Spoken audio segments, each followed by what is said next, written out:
이스라엘의 실패와 포로, 그리고 하나님의 귀한 회복과 구원이 함께 섞여 있는 예레미야 선지자의 예언들입니다.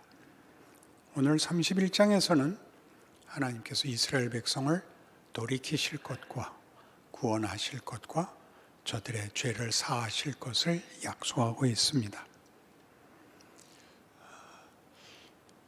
하나님께서 긍휼을 베푸시고 자비를 베푸시며 20절에 보면 창자가 들끓는다고 얘기합니다. 이스라엘을 불쌍히 여기는, 그리고 이스라엘을 사랑하는 그의 심중으로 인하여 창자가 끓는다라고 말씀하십니다. 하나님께서 죄 지은 이스라엘을 용서하시는 것은 은혜요, 긍휼이요, 자비입니다. 그러나 이 일은 우리로서 생각할 때 어차피 구원하실 거면 고난을 당하기 전에 다른 방법이 있지 않았을까? 게다가 이스라엘 역사 내내 이스라엘은 실패하고 하나님은 벌 주시고 그리고 또 다시 회복하시는데, 벌을 받는 것은 그 백성들의 잘못을 인한 거지만 돌이키실 때는 백성들이 회개를 하거나 다시 신앙이 좋아졌거나 하는 조건들이 없이 다만 하나님의 긍휼하심과 자비와 하나님의 사랑을 인하여 이런 약속들이 되어 있다면 굳이 그런 복잡하고 또 기가 막힌 절망과 비참한 역사들을 반복시키실 이유가 무엇인가 하는 생각이 듭니다. 이 생각의 결정적인 이해는 하나님이 그 회복을 은혜로 하신다. 예를 들면 신약시대에 와서 구원은 은혜로 말미암고 성자 예수님의 십자가 사건으로 이루어지는 것이라면, 게다가 우리가 죄인인 것을 알지 못하고 구원의 필요도 알지 못하는 때에 그 아들을 보내어 우리를 구원하시는 일이라면 굳이 이스라엘의 비참한 역사나 온 인류의 죄악된 역사, 또 각 개인의 인생을 허락하실 필요가 뭐가 있는가, 그런 생각이 당연히 들게 마련입니다.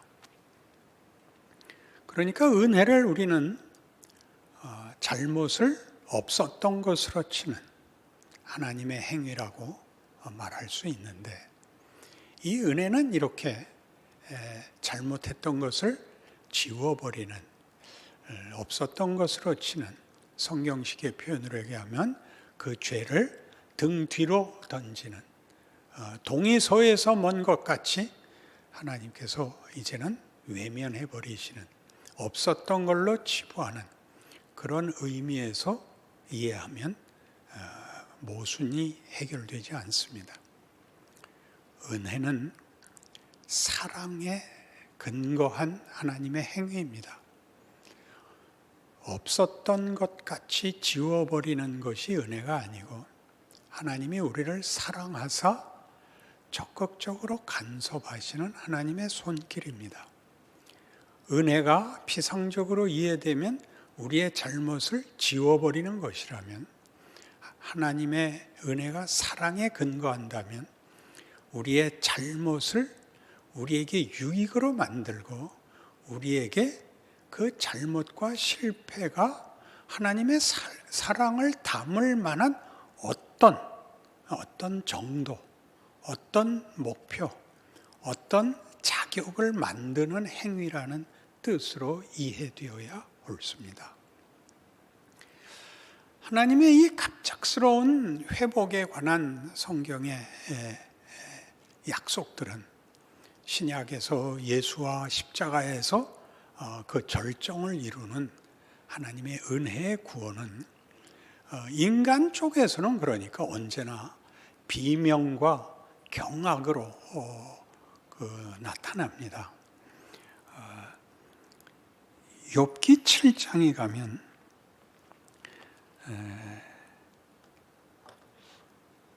욥이 시련을 당하고 너무나 정신이 없어서 하나님 앞에 반발하는 장면이 7장 17절 이하에 나오는데 그 반발이 이렇습니다. 사람이 무엇이기에 주께서 그를 크게 만드사 그에게 마음을 두시고 아침마다 권징하시며 순간마다 단련하시나이까. 주께서 내게 눈을 돌이키지 아니하시며 내가 침을 삼킬 동안도 나를 놓지 아니하시기를 어느 때까지 하시리이까. 사람을 감찰하시는 이요 내가 범죄하였던들 주께 무슨 해가 되오리이까. 어째 나를 당신의 관역으로 삼으셔서 내게 무거운 짐이 되게 하셨나이까. 주께서 어째 내 허물을 사하여 주지 아니하시며 내 죄악을 제거하여 버리지 아니하시나이까. 내가 이제 흙에 누우리니 주께서 나를 애써 찾으실지라도 내가 남아있지 아니하리이다. 하나님 못 견디겠습니다. 난 죽어버리겠습니다. 내가 없어지면 내 고통도 끝이고 주께서도 근심과 걱정을 덜으실 것입니다. 이렇게 반항합니다. 이거 어디서 많이 듣던 반항 아닙니까? 자식들을 길러보면 자식들이 부모한테 하는 반항과 똑같죠. 나 집 나가버릴 거야. 나 콱 죽어버릴 거야. 그런 자식들의 반항은 뭐죠? 부모가 자식을 어디까지 요구하고 있는지를 모르고 그 요구는 힘에 넘치고 감당을 못하겠고 그래서 아우성을 치는데 그 아우성의 자신감, 아우성을 칠 수 있는, 반발할 수 있는 근거는 부모가 자기를 버릴 리가 없다에 근거하는 것입니다. 고아원에서 자라는 아이들은 절대 울지 않는답니다. 울어야 아무도 편을 들지 않으니까요. 우리 자식들의 반항, 그리고 성경에 나오는 이런 반항, 이런 분노들은 하나님이 우리에게 쓸데없는 짓을 하는 거 아닙니까? 하나님도 고생이고 나도 고생인데 왜 이런 식으로 일을 하십니까? 라는 고백이 유효한 의미를 가지는 것이라고 증언하는 셈입니다. 이런 일은 시편 8편에 가면 시편에서도 이렇게 등장합니다. 잘못했습니다. 시편 30편입니다. 시편 30편 8절부터 보죠. 여호와여 내가 주께 부르짖고 여호와께 간구하기를 내가 무덤에 내려갈 때 나의 피가 무슨 유익이 있으리요. 진토가 어떻게 주를 찬송하며 주의 진리를 선포하리이까. 여호와여 들으시고 내게 은혜를 베푸소서. 여호와여 나를 돕는 자가 되소서 하였나이다. 주께서 나의 슬픔이 변하여 내게 춤이 되게 하시며 나의 베옷을 벗기고 기쁨으로 띠띠우셨나이다. 이는 잠잠하지 아니하고 내 영광으로 주를 찬송하게 하심이니 여호와 나의 하나님이여 내가 주께 영원히 감사하리이다. 이게 중요한 것은 이 시편 기자의 아우성이 고난이, 그 불만이, 원망과 비명이 하나님께 상달되어 그 구원함을, 해결됨을, 기쁨을 맛보게 되었다. 이런 간단한 고백이 아닙니다. 그가 하나님께 이렇게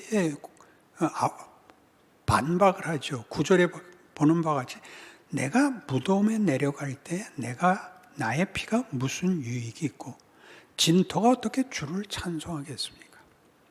하나님, 내가 없으면 누가 하나님을 찬송하며 하나님 혼자서 스스로 자기 도취에 빠져 있는 하나님이 아니시라면 나를 회복하시고 나를 승리케 하시고 나를 존재케 하셔야 됩니다. 이건 어디에서만 나오는 겁니까? 이해관계나 기계적인 관계에서는 절대 할 수 없는 말입니다. 이거는 사랑의 관계에서만 할 수 있는 말입니다.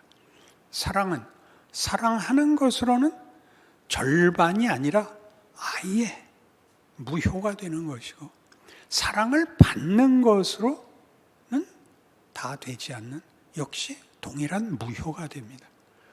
사랑을 하는 자와 받는 자가 있고, 사랑을 받는 자가 사랑하는 자를 다시 사랑하고, 사랑하는 자는 받기 위하여, 받는 자는 사랑하기 위하여, 사랑은 존재합니다.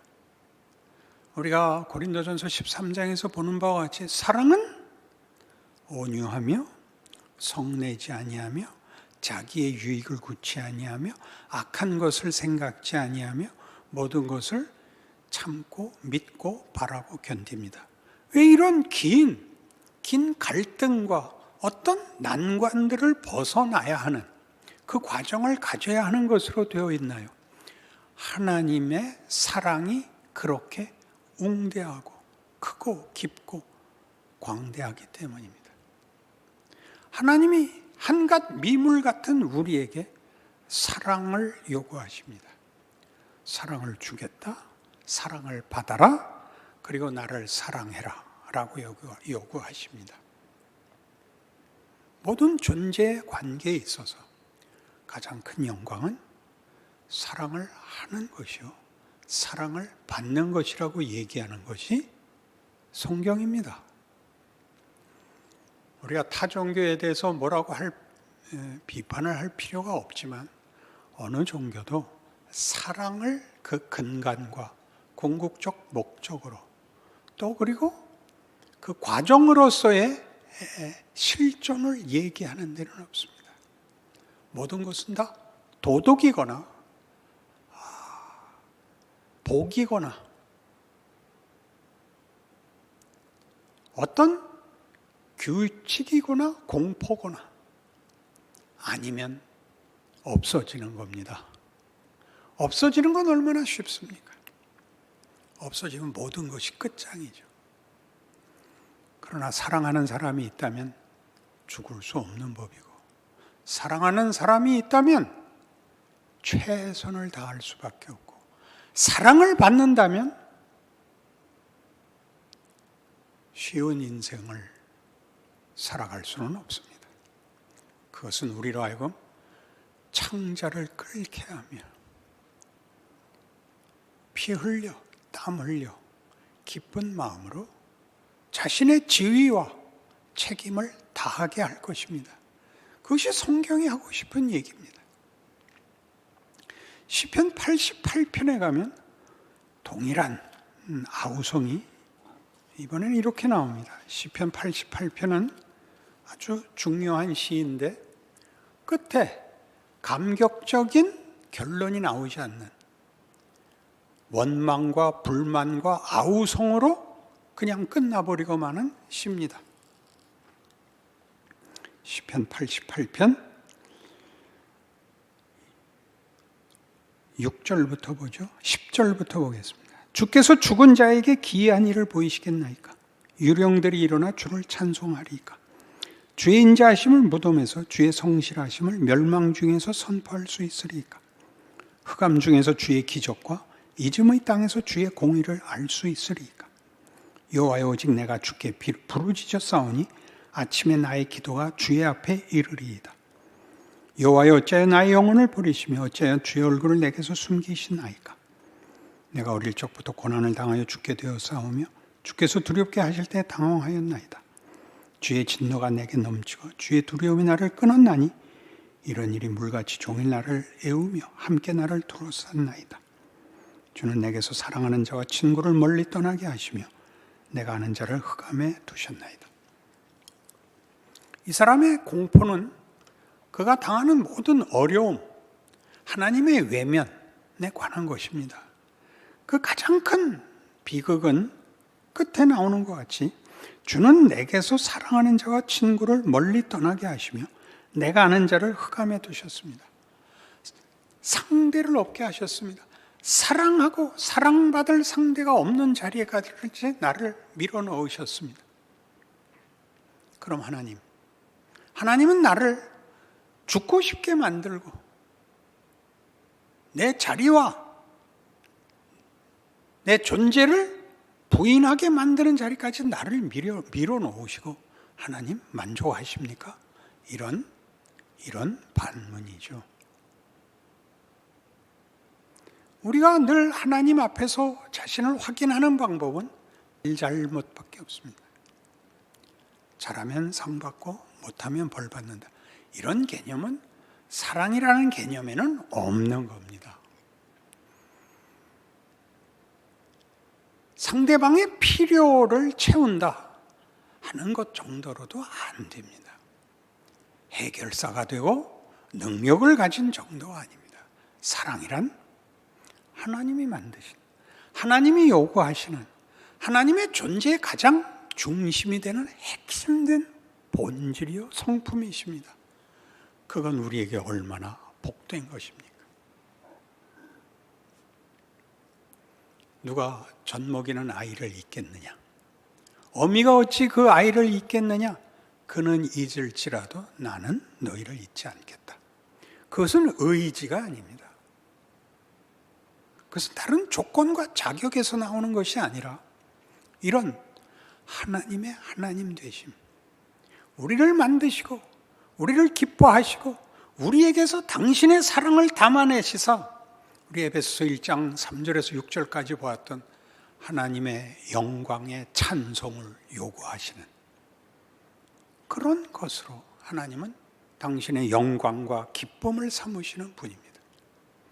이것이 우리 인생 속에서 우리가 하나님에 대하여, 우리의 현실에 대하여 절망과 의심과 두려움에 휩싸일 때 우리를 건져내는 믿음의 가장 핵심된 것이어야 됩니다. 늘 얘기하지만 난 쓸모가 없어, 나는 너무 많은 죄를 졌어 라는 고백들은 돌이켜야 되고 더 잘해야 되는 계기와 동기와 성찰을 만들어내는 것으로는 좋지만, 그리하여 자격과 조건과 안심, 우위를 획득하기 위한 것으로 발버둥 치는 것으로는 기독교를, 그리고 신앙 인생을 살아낼 수가 없습니다. 나는 사랑받는 존재다. 이것이 최고의 조건이며 충분한 조건입니다. 하나님은 이스라엘의 회복을 약속하십니다. 저들이 지은 죄 때문에 이 바벨론의 포로되어 왔습니다. 그리고 아무 조건 없이 하나님 마음대로 구원을, 회복을, 산들이 손뼉을 치며 숲들이 노래하는 영광된 귀환을 약속하십니다. 그것이 사랑이지요. 우리라는 존재를 다른 무엇에 의하여 의심하고 불평하고 낙심하는 것이, 우리가 아직도 하나님의 사랑에 대하여 우리로 하나님을 사랑하게 만드시려는 하나님의 일하심에 대하여 우리를 늘 시험하는, 넘어뜨리는, 하나님께서 아직 일하셔야 되는 현실이라는 것을 자각한다면 우리의 인생의 어느 순간도 우리의 기쁨과 소망을 뺏을 수 있는 것은 없다. 이렇게 증언하는 것이 예레미야 선지자의 그 절망과 비운의 자리에서 일해야 했던 예레미야를 통하여 주시는 하나님의 은혜로운 선포, 약속, 우리의 지위, 운명이라는 사실로 힘없는 여러분들의 신자된 정체성과 운명과 현실이 되시기를 바랍니다. 기도하십시다. 하나님 아버지, 우리는 아직도 하나님을 제대로 알지 못하며 제대로 사랑하지 못하며 그 아들을 보내셨고 예수께서 우리를 대신하여 십자가를 지셨다는 사실에 대한 깊이와 무게가 미흡합니다. 그래서 우리의 인생은 늘 조마조마하죠. 아슬아슬하고 비겁하고 두려워하고 쩔쩔맵니다. 이것이 현실입니다. 그리고 더 나아갈 것입니다. 승리할 것입니다. 하나님께서 무한히 기다리시며 채우시며 역사하시며 힘을 다해 일하심을 믿습니다. 우리도 명예와 영광과 전심을 기울여 하나님의 자녀로 살아내는 하루하루가 되게 하여 주시옵소서. 예수님 이름으로 기도합니다. 아멘.